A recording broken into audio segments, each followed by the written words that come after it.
할렐루야. 날씨가 조금씩 이제 쌀쌀해지는데 또 추수감사 예배에 귀한 걸음 하신 여러분들 한 분 한 분을 주님의 이름으로 축복합니다. 한 그 칼럼에 이런 글귀가 있었습니다. 많은 사람에게 그랬겠지만 엄마는 인생의 방향키였다. 갈 길을 안내해주고 갈림길에 섰을 때 더 나은 길을 골라줬다. 엄마라는 노란 화살표를 따라 마음 편히 걸으면 그만이었다. 8년 전 엄마가 세상을 떠났다. 암이었다. 노란 화살표가 사라지니 막막했다. 어디로 가야 할지를 몰랐다. 라고 하는 그 한 대목입니다. 우리 인생의 한 단면을 이야기해 주는 그런 부분이 아닌가. 이분에게는 엄마가 인생의 이분의 삶의 방향키였던 것이죠. 아마 우리도 각자 살아가면서 다 다른 나름대로의 방향키가 있으리라 생각합니다. 이 방향키라는 것은 큰 배를 바다를 다니는 큰 배를 움직이는 작은 부분이죠. 비행기를 움직이는 그 방향키는 작은 페달이라고 합니다. 작지만 큰 것을 움직이고 우리 인생을 움직일 수 있는 중요한 부분이죠. 이분처럼 어떤 분은 그 인생의 방향키가 엄마인 분도 계실 것이고, 또 어떤 분은 그 인생의 방향키가 돈일 수도 있죠. 또 명예일 수도 있고, 또 어떤 분은 지식 혹은 정보, 경험, 혹은 그 방향키가 자녀일 수도 있습니다. 또 주변의 환경, 또 주변의 사람, 때로는 친구, 또 어떤 분은 살아가면서 인정을 받는다라는 것일 수도 있다는 생각이 듭니다. 그렇다면 저와 여러분의 삶의 이 항해를 좌우하는 우리 마음 중심의 방향키는 무엇인가? 여러분 한번 마음속에 생각해 보면 좋을 것 같습니다. 예수님의 삶을 보면 예수님의 삶에도 중요한 분명한 방향키가 있었던 것을 우리가 보게 됩니다. 이 땅에 이제 오셔서 30년을 목수의 아들로 사셨고 이제 공생을 시작하시면서 3년의 사역을 하셨는데, 이 모든 그 과정들을 이끌어 가셨던 그 중요한 방향키가 예수님에게도 있었다는 사실이죠. 특별히 중요한 일을 결정하실 때, 때로는 너무 힘이 들 때, 또 우리가 잘 아는 것처럼 마지막에 예수님은 십자가를 지시고 죽으셔야 했죠. 그런 순간에조차도 예수님을 중심을 붙잡았던 방향키가 있었다는 사실입니다. 그것이 무엇이었겠습니까? 오늘 예수님께서 보여주시는 이 사건, 여러분이 우리가 너무너무 잘 아는 이 오병이어의 사건이죠. 이 사건 속에서 자세히 우리가 이걸 묵상하면요, 예수님의 삶의 방향키를 우리가 발견할 수 있습니다. 6월절 명절 가까운 시기에 일어난 일입니다. 수많은 사람들이 예수의 말씀을 듣고자 예수님께로 몰려 왔습니다. 그때 이제 예수님의 제자 빌립이 예수님께 말씀을 드립니다. 예수님, 이런저런 대화를 나누면서 계실 때 예수님께서 이 빌립에게 이런 이야기를 합니다. 지금 이 수많은 사람들이 아마 배가 고플 것 같다, 시장할 것 같은데 뭐 좀 먹을 것을 주어야 되지 않겠느냐라고 묻습니다. 아마도 끼니 때가 되지 않았는가 생각이 듭니다. 근데 그 말을 들은 제자 빌립이 깜짝 놀라죠. 예수님, 조금씩 줘도 이 많은 사람을 다 먹이려면 200데나리온이 떡이 부족할 것 같습니다 라고 말합니다. 여기서 200데나리온이라는 떡이 부족하다라고 하는 이 부분은요, 이 영어 성경의 NIV에 보게 되면은 8 months wages, 8달의 임금, 이 많은 사람들에게 한 입씩만 빵을 먹이려고 해도 8달의 임금 봉급 가지고도 부족합니다 라고 이제 이야기합니다. 영어에는 조금 더 구체적으로 나와 있어요. 무슨 이야기입니까? 예수님, 이것은 거의 불가능한 일입니다. 어떻게 이 사람들 다 먹입니까? 말이 안 된다라는 그런 뉘앙스죠. 그 이야기를 듣고 있던 옆에 있던 안드레라고 하는 제자가 이제 이 현실적인 상황을 예수님께 이제 말씀드리는 장면이 또 나옵니다. 예수님, 여기 한 아이가 있어서 보리떡 5개하고 물고기 2마리를 가지고 있습니다. 이것이 이 많은 사람들에게 얼마나 되겠습니까? 아주 현실적인 이야기죠. 우리가 가진 것은 8달치 봉급을 가지고 그것도 한 입씩만 먹이려고 해도 없는데, 여기 보리떡 5개, 물고기 2마리 이거 가지고 우리가 뭘 하겠습니까? 예수님, 이것이 우리 현실입니다 라고 현실적인 이야기를 하는 안드레를 우리가 이제 보게 됩니다. 참 난처한 상황이죠. 만약에 저와 여러분이었으면 어떻게 했겠습니까? 그 말을 듣는 예수님께서는 일단 사람들을 잔디밭에 다 앉도록 합니다.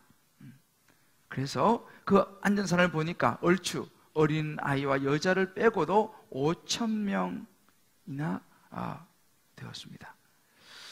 그리고 이제 예수님께서 그 보리떡 5개와 물고기 2마리를 가지고 하늘을 우러러서, 여기서 우리말은 축사하시고 이렇게 나옵니다. 떼어서 제자들에게 주어 물에게 나눠주게 하시니, 이렇게 축사라는 말을 사용합니다만 원래 원어에 가까운 해석을 보면 He gave thanks입니다. 예수님께서 하늘을 우러러서 하나님을 향하여 감사를 드리는 장면입니다. 하나님 감사합니다 하고 감사를 드리면서 그 다음에 이제 디스트리뷰티드 하는 거죠. 나눠주는 그런 장면입니다. 그런데 이렇게 해서 나눠주는데 놀라운 일이 일어나죠. 이 떡과 고기가 떨어지지 않는 것입니다. 나중에 다 이제 먹고 나누고도 남는 걸 주워서 모아보니까 12광주리가 되었다라고 성경이 기록을 합니다. 참 난처한 그런 그 상황입니다. 어찌 보면 불가능한 그런 상황 속에서, 그 들판에서 어디서 먹을 것을 조달할 수 있었겠습니까? 상당히 어려운, 좀 불가능한 상황 속에서 일어난 이 오병이어의 이적인 것을 우리가 보게 됩니다. 그런데 가만히 이 오병이어를 묵상을 해보면서 제가 이 깨달은 중요한 것은 이 예수님의 오병이어의 이 사건 속에는요, 중요한 메시지가 들어있더라는 것입니다. 좀 전에 제가 말씀을 했습니다만 그것이 바로 감사라고 하는 키워드가 들어있다는 것이죠. 우리가 보신 것처럼 예수님께서 우선 하나님에게 감사를 드립니다. 다른 거 하지 않고 감사를 드리는 거죠. 그 감사를 드리는 것으로부터 시작해서 놀라운 이적이 시작되는 것을 우리가 볼 수 있습니다. 말씀드린 것처럼 이 상황은 지금 감사할 수 있는 상황이 아닙니다. 이 많은 사람을 지금 빌립도 그렇고 안드레도 그렇고 말이 안 된다는 이야기죠. 얼마나 한편으로 말하면 예수님께서 이렇게 말씀하시는 것이 원망스럽죠. 현실도 모르고 예수님께서 이렇게 말씀하시는 것 같지 않습니까? 너무 현실적이지 않은 거죠. 때로는 불평이 나옵니다. 예수님 말씀하시면 되지 우리는 이걸 어떻게 다 합니까? 뭐 이런 여러 가지 이제 막 그 감정 교차했으리라 생각합니다. 그러나 그때 예수님께서 그런 어려운 순간에 예수님은 뭘 하시나? 감사를 할 것입니다. He gave thanks. 하늘을 우러러서 하나님 앞에 감사를 드렸다라는 것입니다. 여러분, 우리가 예수님의 삶을 지켜보면요, 예수님은 아주 어려울 때, 또 중요한 일을 앞두고 항상 기도하신 장면이 나오는데 그 기도의 내용 중에는 반드시 감사가 들어 있었다는 것을 우리가 보게 됩니다. 아마 이제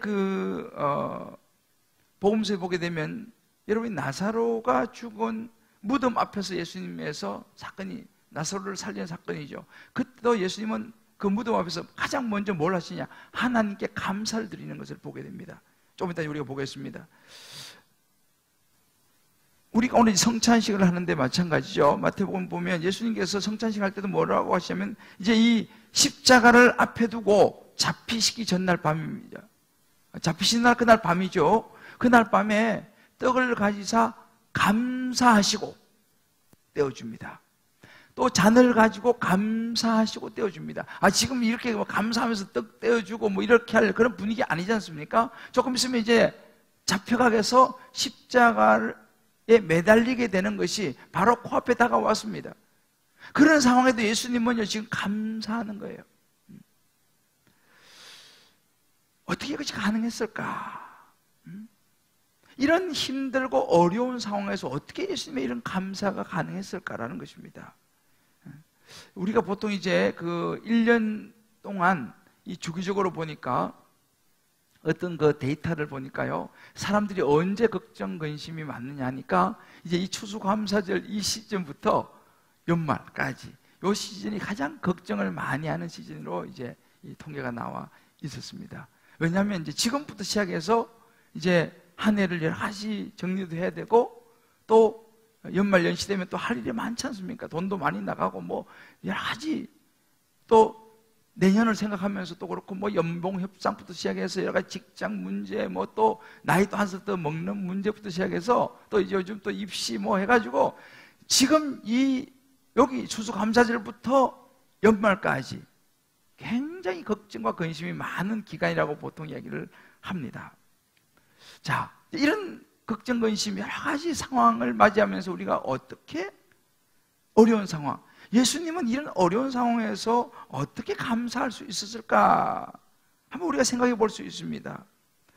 오늘 이 본문을 가만히 묵상하면서 깨닫는 것이 정말 저와 여러분이 이 예수님을 통해서 이런 어려운 상황 속에 있지만 감사할 수 있는 비결을 배우고 우리의 삶에 적용해서 우리도 이런 놀라운 하나님의 은혜를 덧입게 되시기를 주님의 이름으로 축복합니다.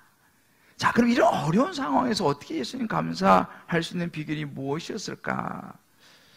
예수님의 감사에는 특별한 부분이 있습니다. 그 첫 번째가 뭐냐면요, 하나님께 내려놓더라는 것입니다. 오늘 우리가 보리떡 5개와 물고기 2마리를 가지고 예수님께서 뭘 하십니까? 우리 좀 전에 봤잖아요. 예수님께서 떡을 가져서 감사 기도하신 후에, 하늘을 우러러서 감사 기도하신 후에 제자들에게 나눠주시죠. 자, 이름 보십시오. 하늘을 우러 하나님 앞에 감사 기도를 하는 이 상황을 가만히 묵상해 보면 이게 어떤 상황입니까?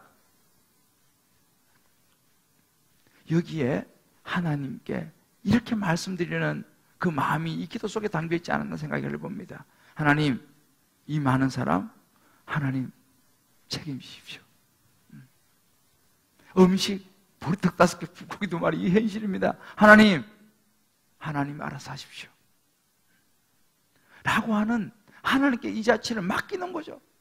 그런 의미가 이 기도 속에는 들어있지 않는가 생각을 해보는 거죠. 하나님이 나를 이 땅에 보내셨으니, 나로 하여금 이 사역을 하게 하셨으니 하나님이 알아서 하십시오. 여러분, 예수님이요, 첫 번째 이적은 가나 혼인잔치에서 물을 포도주로 바꾼 사건이었습니다.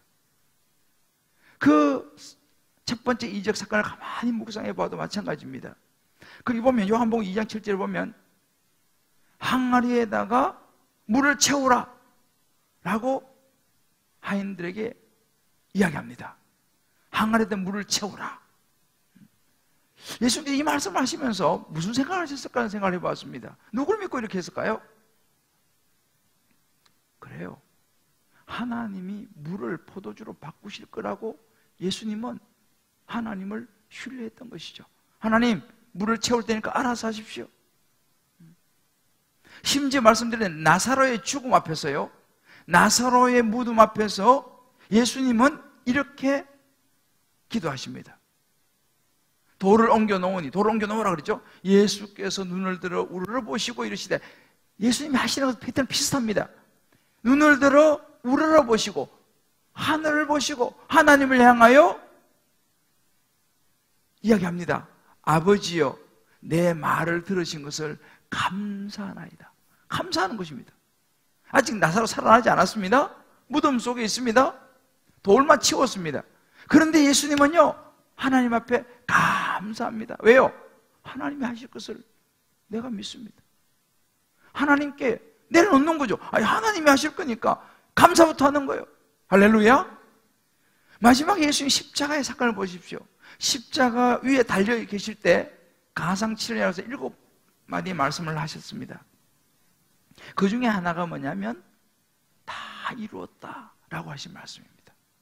다 이루었다. 여러분, 다 이루었다라는 말은요, 아무 때나 하는 게 아니에요. 모든 것을 다 내가 다 이루었다. 이 속에는 이미 감사가 들어있는 거예요. 다 이루었다. 그러면서 무슨 이야기를, 중요한 이야기를 합니다. 누가복음 23장 46절을 보면 예수께서 큰 소리로 불러 이르십니다. 누굴 불러요?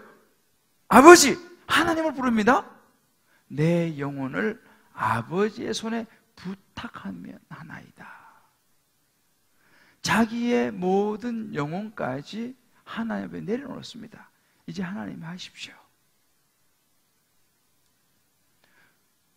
그리고 이제 사흘 후에 예수님 부활하시죠.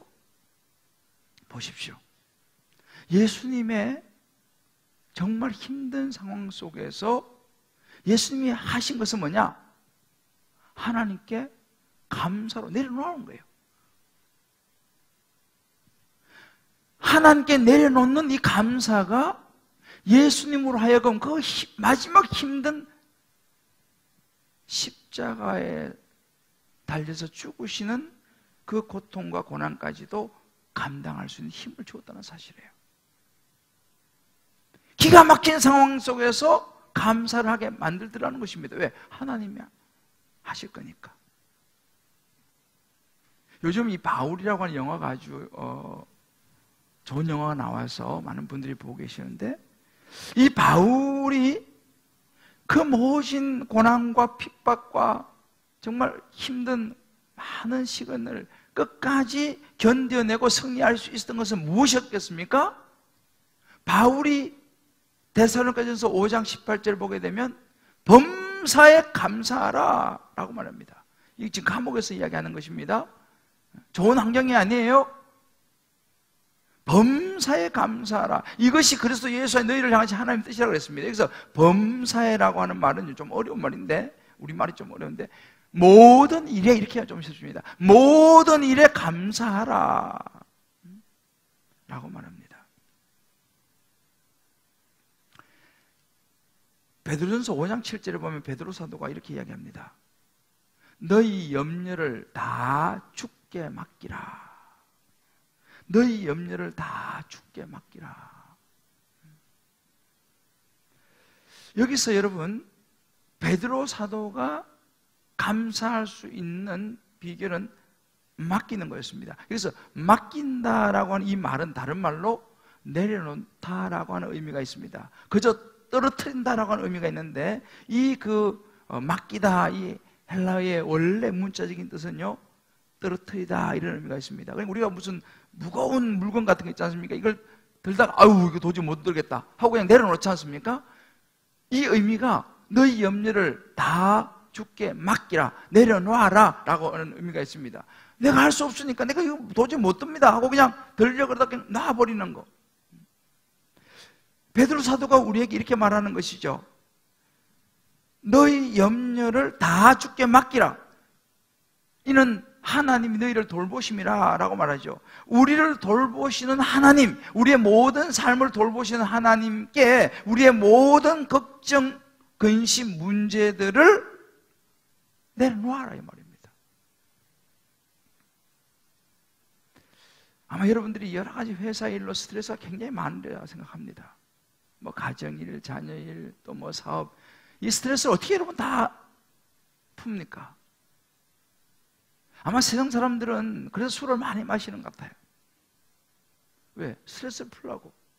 특히 법조인들, 의사들 술을 굉장히 많이 마시다고 내가 보니까. 어떤 집사님은 술을 하도 마셔서 코가 딸기 코가 됐어요. 지금 이제 예수 믿어가지고 이제 안 마시지만. 왜냐하면요, 이 법조인들, 이 의사들 스트레스가 보통 일 아닙니다. 또 뭐 정권 이런 쪽에 근무하는 분들, 하여튼 뭐 이 각 분야에 따라 가지고 뭐 여러 가지 나라 일 뭐 돼 가지고 막 스트레스가 얼마나 많은지 몰라. 이걸 어떻게 풉니까 스트레스를? 술을 마시는 거죠. 왜? 좀 잊어보려고. 너무 이 중압감이 크니까. 그렇다고 해서 그것이 해결됩니까? 밤새 술 마신다고 해결되면 저라도 술 마시죠. 안 그러겠어요? 밤새 술 마신다고 문제가 해결됩니까? 오히려 건강보다 나빠지는 거 아니겠습니까? 우리가 어떻게 진짜 스트레스를 풀어야지 가장 확실하게 스트레스를 푸느냐? 오늘 주님 말씀하세요.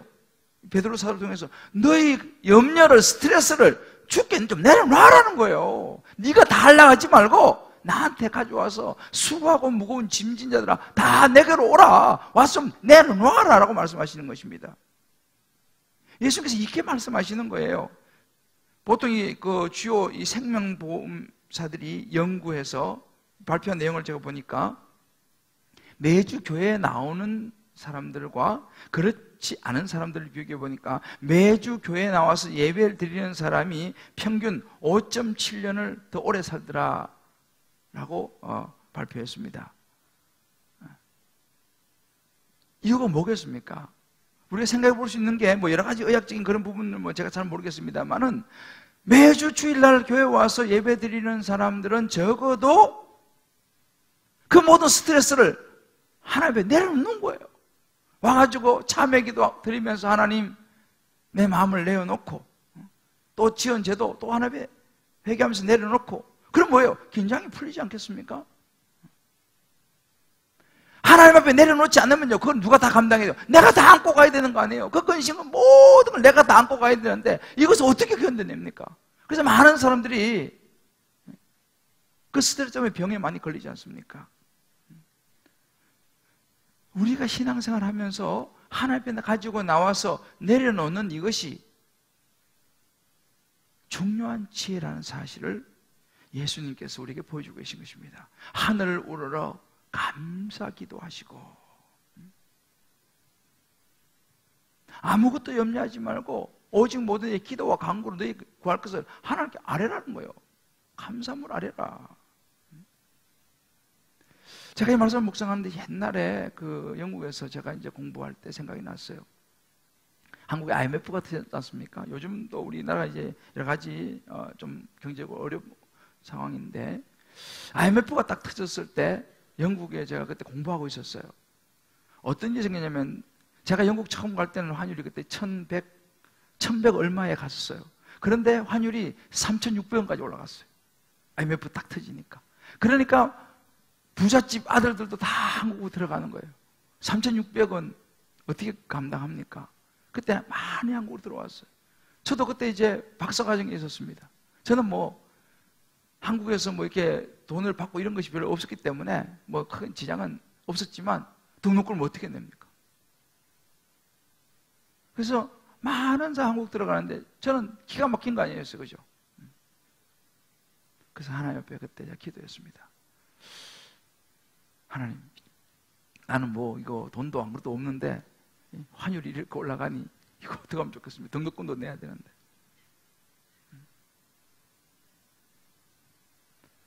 근데 하나님께서 어떤 일을 벌이시냐면요, IMF가 터져가지고 한국이 너무 힘들고 많은 학생들이 한국 돌아가니까 우리 그 학교에서 그런 일이 한 번도 없었는데 영국 학교는 장학금을 거의 주지 않습니다. 그런데 한국 학생에게 영국 학생의 학비를 적용시키는 장학금 혜택을 주기로 결정을 했어요. 영국 학생들이 이 등록금은 그렇게 많지 않거든요. 저는 사실은 죄송하지만 IMF 때문에 장학금을 받은 혜택을 본 사람입니다. 그때 하나님께서 그렇게 또 길을 하시더라고요. 아무도 둘러봐도 없는데 하늘을 우러서 주여 이 어찌하면 좋습니까 하니까 하나님께서 은혜를 베푸셔가지고요. 그래서 저는 IMF 때 참 정말 은혜를 입었던 그런 기억이 납니다. 여러분 여러 가지 삶의 걱정도 많으시고 많은 어려운 일, 이 많은 사람을 어떻게 먹입니까? 라고 하는 이 오병이와 같은 이런 상황 속에 계신 분이 있을지 모르겠습니다. 어떻게 이런 상황에 감사할 수 있습니까? 우리 예수님께 보여야 됩니다. 하늘을 불어러 감사하시면서 하나님 앞에 내려놓으시기를. 그래서 하나님의 기적을 경험하게 되시기를 주님의 이름으로 축복합니다. 할렐루야. 자, 우리 옆에 분 이렇게 한번 격려합시다. 너무 걱정하지 말고 감사함으로 하나님께 내려놓으십시오. 할렐루야.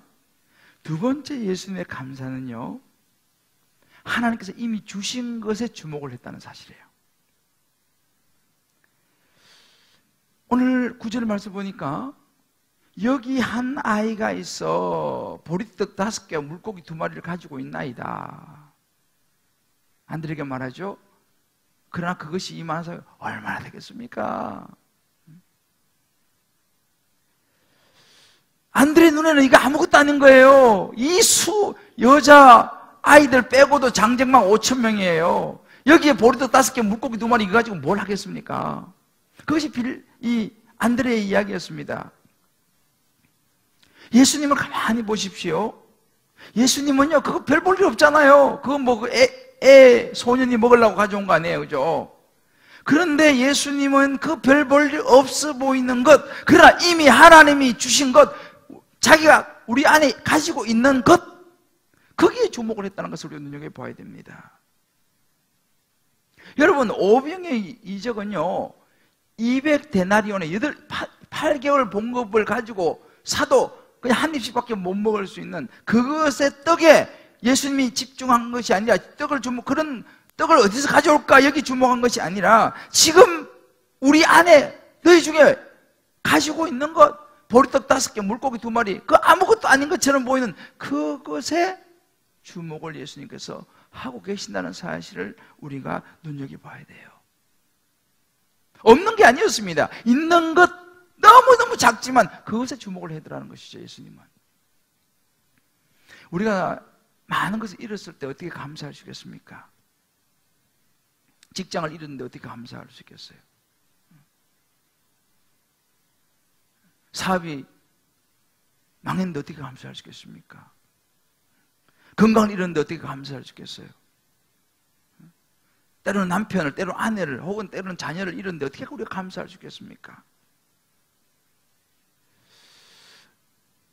더하기와 빼기의 이야기를 오늘 우리 하는 걸 제가 들었습니다.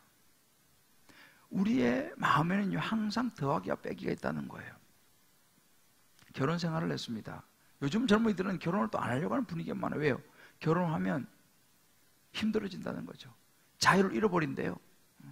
그리고 실제로 또 결혼한 남편들이 그런 얘기를 많이 한다고 그래요. 나는 이제 자유를 잊어버렸다. 좀 자유롭게 살고 싶다. 내 마음대로 좀 살고 싶다. 여자분들도 가끔 그런 얘기를 하는 거예요. 결혼했더니만은 자유가 없어.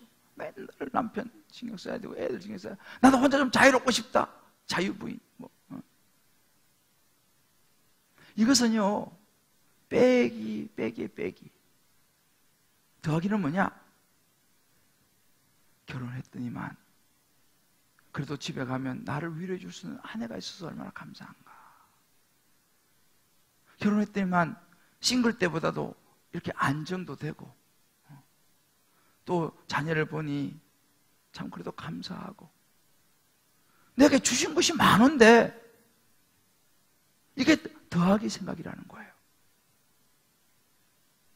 우리가 어떤 상황에서도 감사할 수 있는 것은 뭐냐면 날마다 나한테 없는 것, 내가 잃어버린 자유, 내가 이거 했다면 나는 이걸 다 잃어버렸어.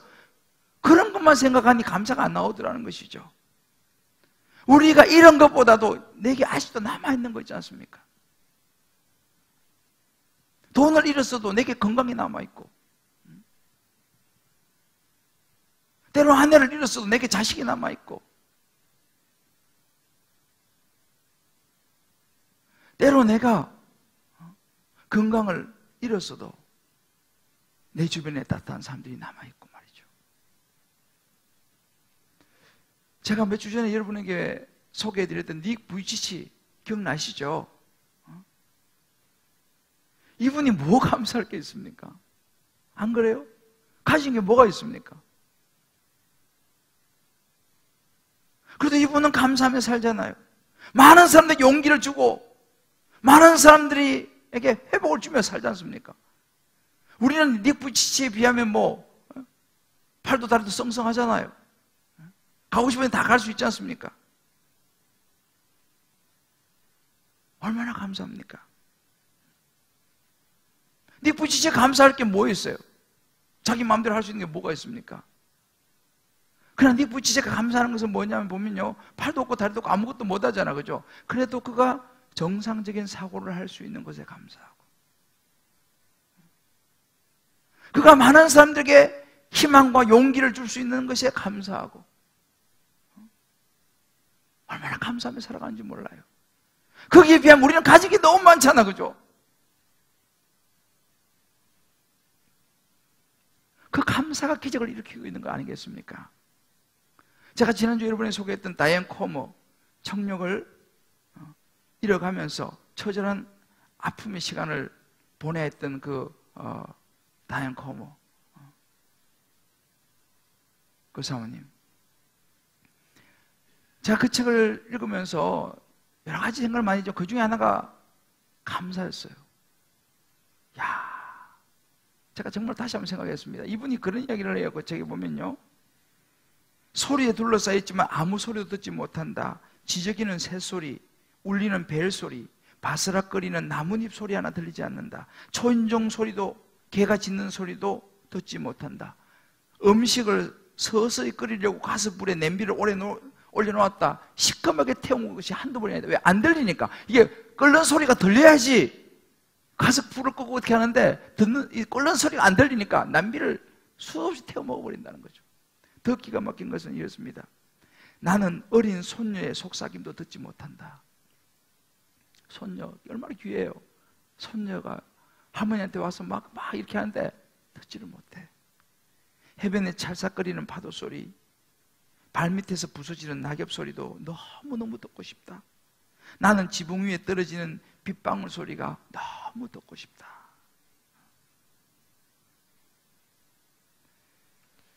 저와 여러분은 적어도 듣고 살고 있지 않습니까?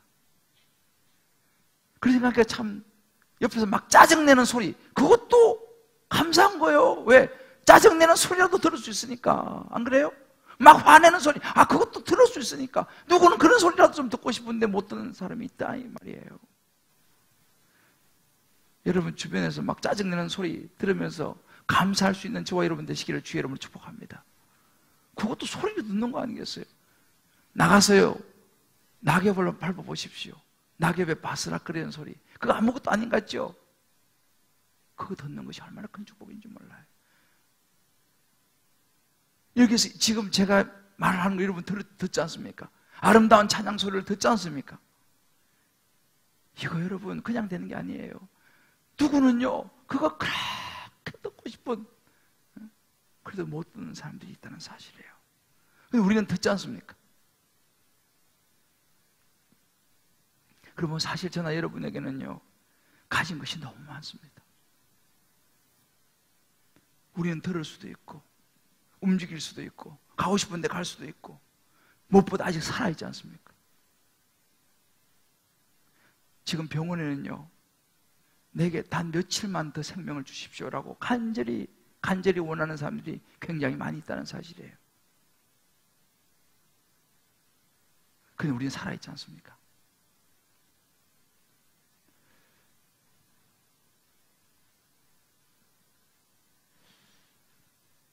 데살로니가전서 5장 18절에 보면 모든 일에 범사에 감사하라. 모든 일에 감사하라. 여러분, 모든 일에 감사라는 것은요, 성경 가만히 보세요. 모든 일에 대하여 감사하라 그러지 않고 범사에, 모든 일에 감사하라 이렇게 말합니다. 우리는 모든 일에 감사할 수가 없어요.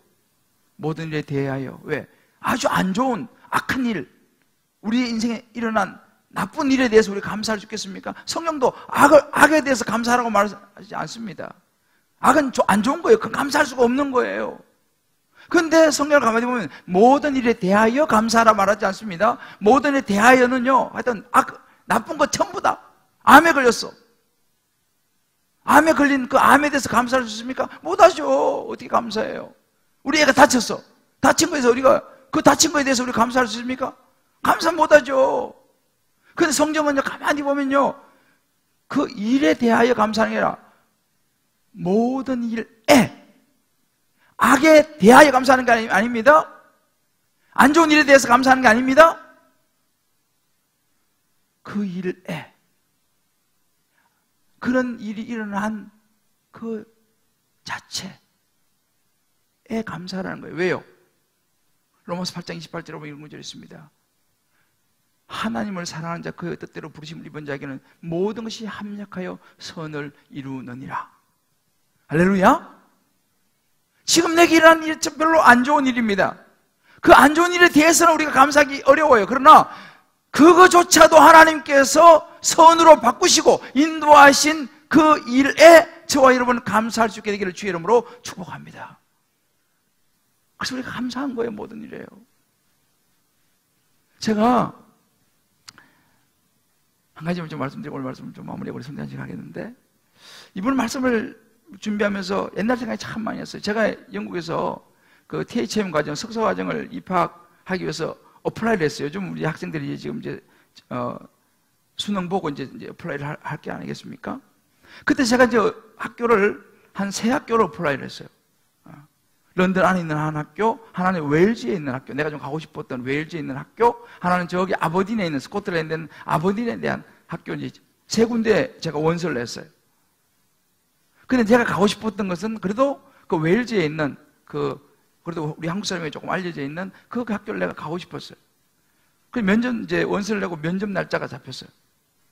그 런던에서 이제 제가 차를 몰고 웨일즈를 가는데 여유있게 출발했죠. 그런데 그 웨일즈 그 신학교에 가가지고 그 근처에 가가지고 내가 헤맨 거예요. 다 왔는데 못 찾겠더라고. 그래가지고 거기서 한 3, 40분을 헤매면서 거의 1시간 가까이 늦었어요. 인터뷰에. 기가 막히더라고. 학교 갔는데 교수들이 기다리다가 다 가버렸대. 1시간 전에 늦었으니까. 그래 한 분이 계시는데 이미 끝났습니다. 야, 그 좌절과 실망과, 그죠? 근데 가서 보니까 학교가 생각보다 너무 작더라고, 사실은. 학교가 조그만하고 뭐야.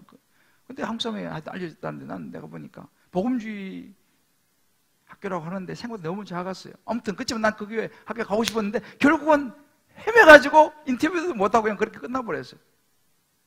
근데 제게 남은 초이스는 뭐냐? 이제 런던에 있는 학교도 좀 그렇고, 아버딘에 있는 학교는요, 너무 거리가 멀어. 웨일즈는 한 3시간이면 간다면 거기 10시간 가야 돼, 10시간. 어쩔 수 없이 제가 별로 내키지 않았지만 하여튼 가보자. 그래서 제가 차를 몰고 정말 10시간 이상 걸려가지고 제가 아버딘 대학에 갔다는 거 아니에요. 하는 수 없이 가야 했어요. 그런데 하나님의 계획은 거기 있었어요. 가보니 거기는 아버딘 대학은요, 역사가 500년 된 학교입니다. 500년. 그리고 그 학교에는 하워드 마샬이라고 하는 아주 거장 교수가 계셨고, 제가 생각하지도 못했던 유니버시티 학교도 굉장히 크고, 제가 웨일즈에서 그렇게 헤매가지고 인터뷰를 잘해가지고 됐으면요, 전 스코틀랜드 아버딘에는 면접하러 내가 가지도 않았을 거예요. 근데 여기 떨어지는 바람에 할 수 없이 가본 그 학교에서 제 인생이 바뀌었다는 사실 아니겠습니까? 할렐루야. 거기서 인생이 바뀌었어요. 거기서 너무너무 좋은 교수를 만났고 500년 전통 학교에서 제가 공부하면서 제 인생이 바뀌었어요, 사실은. 사랑하는 성도 여러분, 지금 뭐 수능도 보고 요즘 뭐 불수능 해가지고 지금 뭐 난리 난 것 같아요. 야, 준비했는데 어떡하지? 아마 여러분 직장 생활도 마찬가지예요. 직장에 무슨 여러 가지 어려운 일이 있을 수도 있을 것이고, 또 뭐 재정적인 문제도 있을 수 있을 것이고, 건강의 문제도 있을 것이고, 뭐 자녀의 문제도 있을 수 있을 것이고,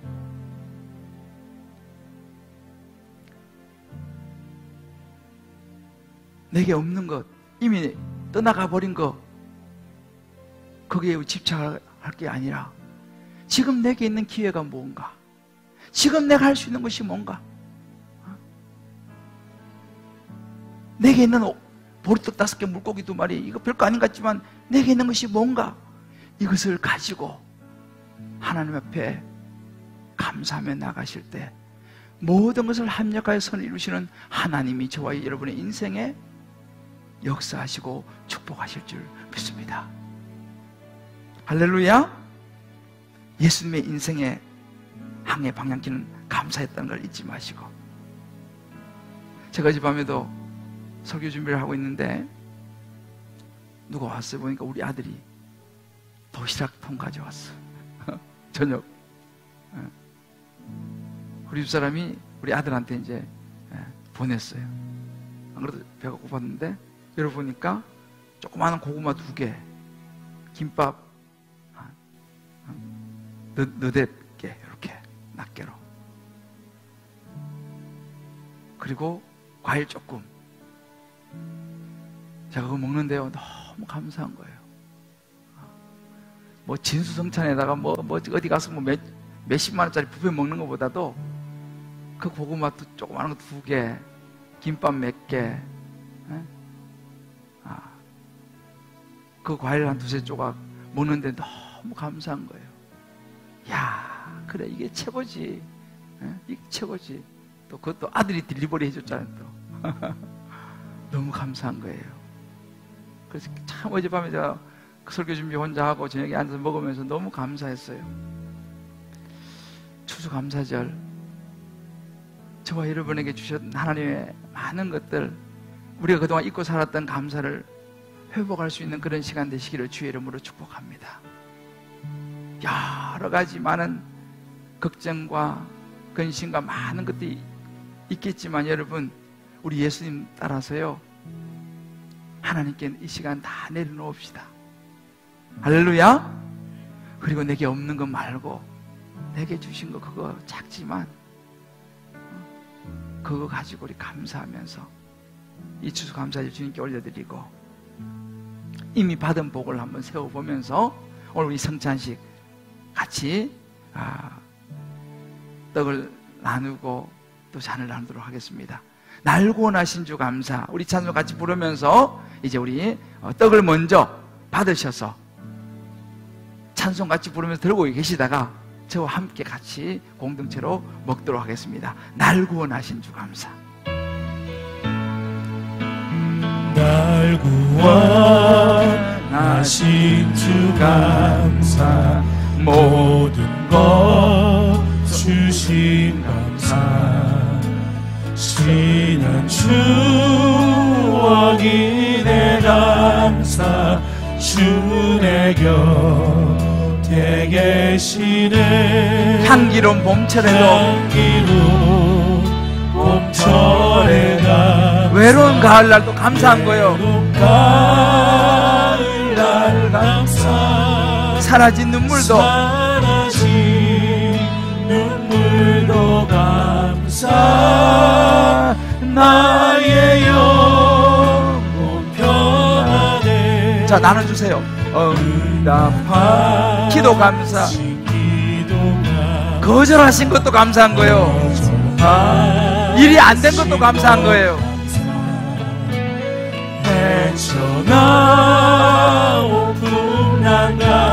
모든 거 하나님 채우실 것입니다. 아픔도 기쁨도 감사, 절망 주위로 감사, 청량 못한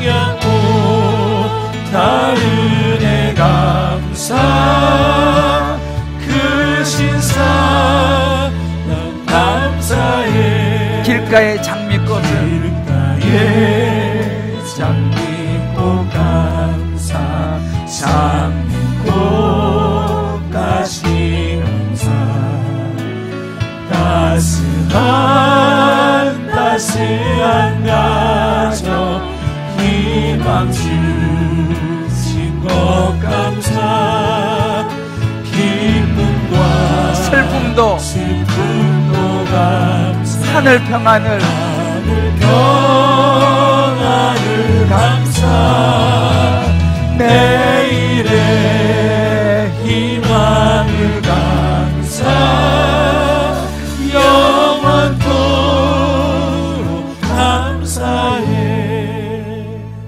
예수님께서요 십자가를 앞두고 잡히시던 날 밤이었습니다. 다 아셨어요. 그 밤에도 예수님께서 오늘 우리처럼 떡을 가지시고 하나님 앞에 감사기도 하셨어요. 하늘 우러러 감사기도 하시고 떼어서 제자들에게 주시면서 말씀하셨어요. 받아 먹어라. 이것이 내 몸이다. 이 내 몸은 너희에게 참된 양식이 될 것이다. 이렇게 말씀하셨습니다. 우리 이 시간 받은 이 떡을 우리 이렇게 먹으면서요 오늘은 감사했으면 좋겠습니다. 하나님, 제가 이렇게 제 손으로 떡을 받아서 먹을 수 있는 손이 있는 거, 이거 감사한 거예요. 그죠?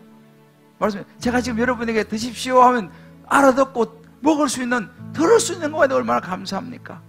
무엇보다도 이 자리에 이렇게 걸어오셨잖아요. 휠체어 타고 오신 분들 일부는 없으신 것 같아요. 그죠? 내 발로 걸어왔지 않습니까? 이거 얼마나 감사한 거예요. 이 시간 우리가 오늘은 다른 것보다도 예수님이 우리를 위해서 내어주신 이 몸, 이 떡을, 이 빵을 우리가 먹으면서 한 1분 정도 감사의 기도를 드렸으면 좋겠습니다. 그리고 하나님, 내 모든 걱정 근심을 내려놓습니다. 내게 주신 복을 내가 세워보기를 원합니다. 우리 한번 각자 같이 우리 공동체로 먹고 조용히 눈을 감고 감사의 기도를 같이 드리겠습니다. 같이 드시겠습니다.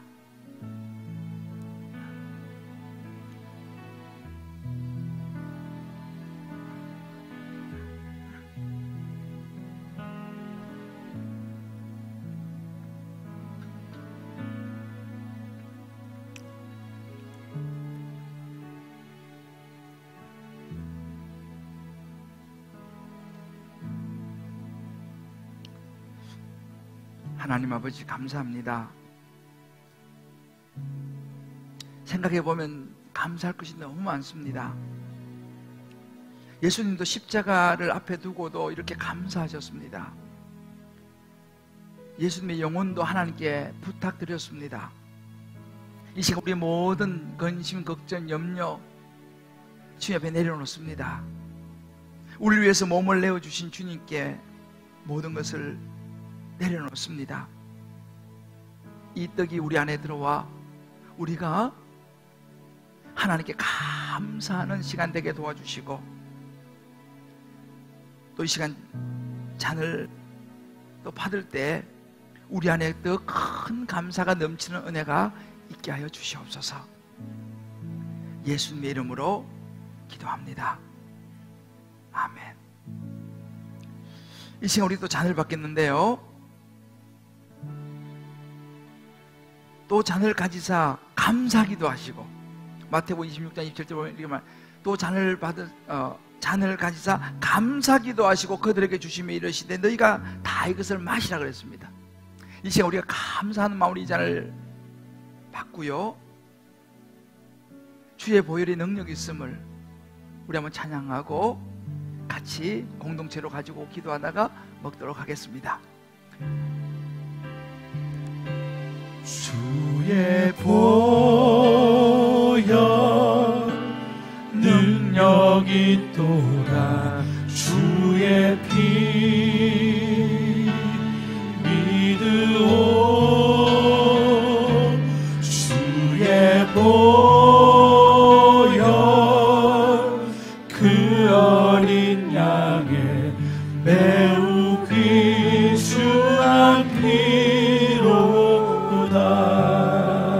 눈보다 더 이게 맑히는 것, 눈보다 더 이게 맑히는 것, 보혈의 능력, 주의 보혈 부정한 모든 것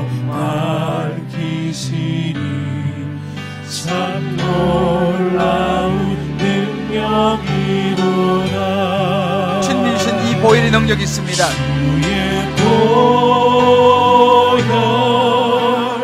능력이 있도다. 주의 피 믿으오. 주의 보혈 그 어린 양의 매우 귀중한 피로다. 저와 여러분을 위해서 십자가에 죽으시고 부활하신 예수 그리스도, 혹시 아직 잔을 받지 못하신 분이 있으면 손을 들어서 펴주시면 좋겠습니다. 우리를 위해서 내어주신 예수님의 보혈입니다. 생각하면 얼마나 감사한지 모르겠어요. 이제 오늘 우리가 이 잔을 받을 때에 저와 여러분의 마음속에 있는 모든 더럽고 추한 것들이 이 보혈에 깨끗이 정결케 될 줄 믿습니다. 그리고 우리에게 있어서 이 감사, 오늘 우리가 이 시간 잔을 들기 전에는요, 받은 복을 세워보아라, 이 후렴을 한번 부르면서 내가 받은 복이 얼마나 많은가 잠깐이지만 생각하고 이 후렴 한번 부르고 오늘 우리 잔을 감사한 마음을 받도록 하겠습니다. 받은 복을 세워보아라. 생각해보세요. 받은 복을 세워보아라. 그 신복을 내가 알리라. 받은 복을 세워보아라. 받은 복을 세워보아라. 주의 크신 복을 내가 알리라. 주의 크신 복을 내가 우리 이 시간 하나님 감사합니다. 제가 받은 것이 너무 많네요. 무엇보다 나를 위해서 이렇게 십자가에 보혈 흘려주신 거 감사하고요, 내게 주신 것들 너무 많아서 감사하고, 우리 그 감사한 마음을 주님 고백하면서 우리 같이 잔을 들고 한 1분 정도 기도하겠습니다.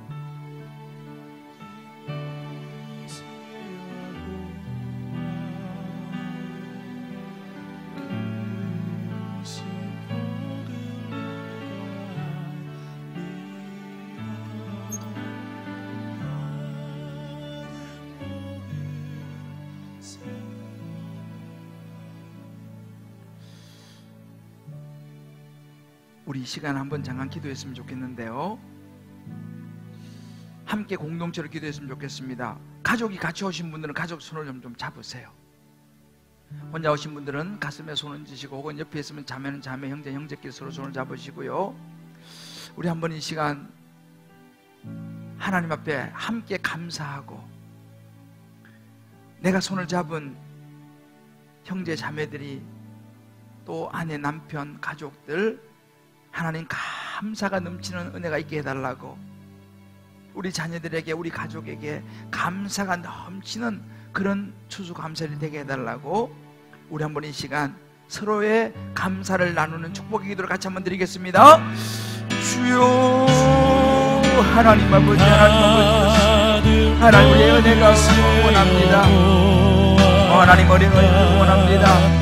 우리 안에 감사가 넘치게 도와주시옵시고, 우리 안에 은혜가 넘치게 도와주시옵시고, 하나님의 주인 나누신 이 떡과 잔을 통하여 우리가 다시 한번 감사에 넘치는 은혜가 우리 가운데 있게 도와주시옵시고 원하오니, 주여 도우시옵소서. 주여 은혜와 긍휼을 베풀어 주시옵시고, 하나님의 감사가 충만한 시간 되게 도와주시기 원합니다. 주여 도와주시옵소서. 주여 은혜 베풀어 주시옵시고, 은혜의 말씀 가운데 나아가는 모든 시간들 낼 수 있도록 성령에 도와주시옵시고, 함께하여 주시옵시고, 은혜를 베풀어 주시옵시고, 주여 모든 가운데 나가시는 은혜를 주여 원합니다. 오 하나님 아버지가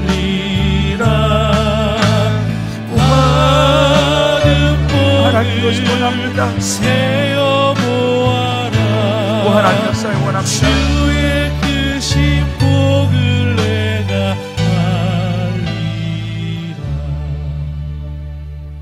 하나님 아버지, 오늘은 추수감사주일날 우리를 위해서 십자가에서 몸을 내어주시고 보혈 흘려주셔서 우리를 구원하신 그 구원의 예수님께 참으로 감사를 드립니다. 뿐만 아니라 우리가 그 예수님 말미암아 구원받고 또 이렇게 오늘도 하나님 앞에 추수감사절 예배로 또 감사의 마음과 예물과 모든 것을 드릴 수 있도록 인도하셔서 참으로 감사합니다.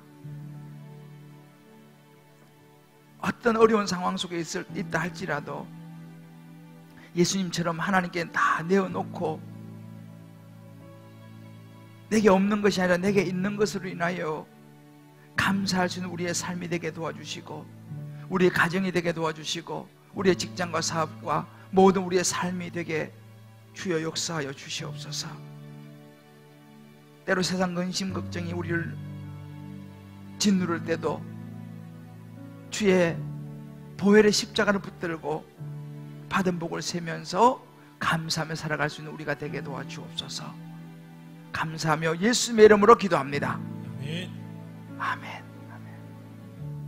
우리 시간 다 자리에서 일어나시면서 우리 옆에 분에 이렇게 한번 축복합시다. 감사가 기적을 만든다고 합니다. 감사가 기적을 만든다고 합니다. 우리 꼭 감사하며 살아갑시다. 우리 꼭 감사하며 살아갑시다. 할렐루야. 아멘. 우리 이 시간 세상 모든 분파들을 흔들어 약한 마음 낙심하게 될 때에 우리 1절 2절을 우리 찬송 한번 하고 제가 축도하겠습니다. 세상 모든 풍파를 흔들어 약한 마음 낙심하게 될 때에 내려주신 주의 복을 세어라. 주의 크신 복을 내가 알리라. 아멘. 받은 복을 세어 보아라. 크신 복을 내가 알리라. 받은 복을 모두 세어 보아라. 주의 크신 복을 내가 알리라. 세상 근심 걱정 너를 누르고 십자가를 등에 지고 나갈 때 주가 내게 주신 복을 세어라. 두려움 없이 항상 찬송하리라. 아멘. 받은 복을 세어 보아라. 크신 복을 내가 알리라. 받은 복을 모두 세어 보아라. 주의 크신 복을 3절. 내가 알리라. 세상 권세 너의 앞길 막을 때 세상 권세 너의 앞길 막을 때 주만 믿고 낙심하지 말아라. 천사들이 너를 보호하리니 염려 없이 앞만 보고 나가라. 아멘. 받은 복을 세어 보아라. 크신 복을 내가 알리라. 받은 복을 모두 세어 보아라. 주의 크신 복을 내가 알리라. 이제는 우리 주 예수 그리스도의 크신 은혜와 하나님의 사랑과 성령의 인도하심이 오늘 추수감사절을 맞아서 예수님을 통해서 감사를 배우고 나도 이제 그렇게 하나님께 모든 걸 내어놓고 감사하며 내게 없는 것이 아니라 내게 이미 주신 것을 주목하며 감사하며 내가 살아가리라.